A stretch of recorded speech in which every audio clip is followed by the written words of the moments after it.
Hello everyone, আসসালামু আলাইকুম। কেমন আছেন সবাই? আশা করি সবাই ভালো আছেন। আমি আসছি আমার শ্বশুর আব্বার সাথে। সে লাউ গাছ লাগাইছে, তো লাউয়ের ডগা কাটতেছে আর আমি পাশে দাঁড়িয়েছিলাম। তো লাউ গাছটা খুব ভালো হয়েছে। বাবা খাওয়ার জন্য লাউয়ের ডগা কাটতেছিল। প্রচুর পরিমাণে লাউয়ের ডগা হয়েছে এবং লাউ হয়েছে। এই যে দেখেন ছোট ছোট লাউ।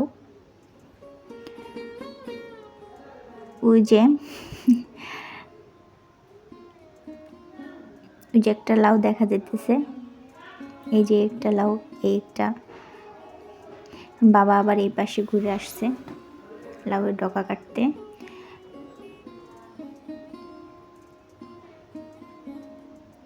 রান্নাঘরের পাশেই লাউ গাছটা, তো ভীষণ ভালো হয়েছে।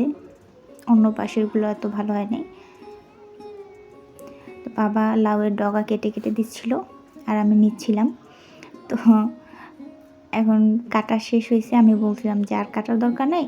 এখন বাবা আবার বলতেছে না, আরও আছে তো অনেকগুলো। তারপরে এসে আবার পাতা কেটে কেটে দিচ্ছিল। যে আমার মা ছিল দাঁড়াইয়ে দেখতেছিল।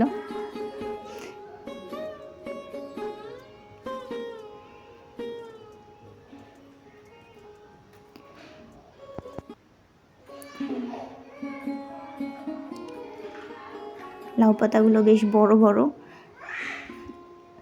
লাউ পাতার ভর্তা খেতে খুব মজা, কাঁচামরিচ দিয়ে বেশি করে, চিংড়ি শুটকি দিয়ে। বাবা আবার নিয়ে যেতেছে বাসায় ভিতরে লাউ শাকগুলো। অনেকগুলো লাউ শাক কাটা হয়েছে, ডগা কাটা হয়েছে। যে পাতাগুলো দেখছেন কত বড় বড় এক একটা পাতা।